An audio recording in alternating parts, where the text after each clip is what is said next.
Friends, അപ്പോൾ ഇന്നൊരു water eating day ആണ്. അപ്പോൾ ആദ്യം തന്നെ കുറച്ച് വെള്ളം കുടിച്ചു. പിന്നെ രാവിലെ ബ്രേക്ക്ഫാസ്റ്റ് ആലു പൊറോട്ട ആയിരുന്നു കേട്ടോ. അത് എനിക്കും എൻ്റെ അനിയത്തിക്കും ഭയങ്കര ഇഷ്ടമാണ്. പക്ഷേ എൻ്റെ അനിയത്തി കുറച്ച് കഴിക്കുള്ളൂ.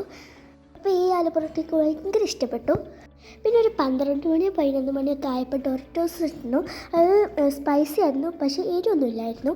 പിന്നെ ഉച്ചയ്ക്ക് ഞങ്ങളുടെ വീട്ടിൽ കുറച്ച് ഗസ്റ്റുകളൊക്കെ ഉണ്ടായിരുന്നു. അപ്പോൾ ചിക്കൻ ബിരിയാണിയും ബീഫ് ഫ്രൈയും പിന്നെ പരിപ്പ് പായസമൊക്കെ ഉണ്ടായിരുന്നു. അപ്പോൾ അത് ഞാൻ കഴിച്ചു.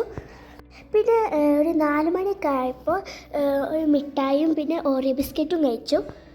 പിന്നെ ഈ മിഠായി എനിക്ക് ഭയങ്കര ഇഷ്ടമാണ്, ഞാൻ ആസ്വദിച്ച് കഴിക്കുന്നു. പിന്നെ ഓറിയോ ബിസ്ക്കറ്റ് ചോക്ലേറ്റിൻ്റെ ആയിരുന്നു. ശരിക്കും എനിക്ക് ഓറിയോ ബിസ്ക്കറ്റ് ഇഷ്ടമില്ല, പിന്നെ ഇത് ചോക്ലേറ്റ് ആയിട്ട് ഞാൻ കഴിച്ചു.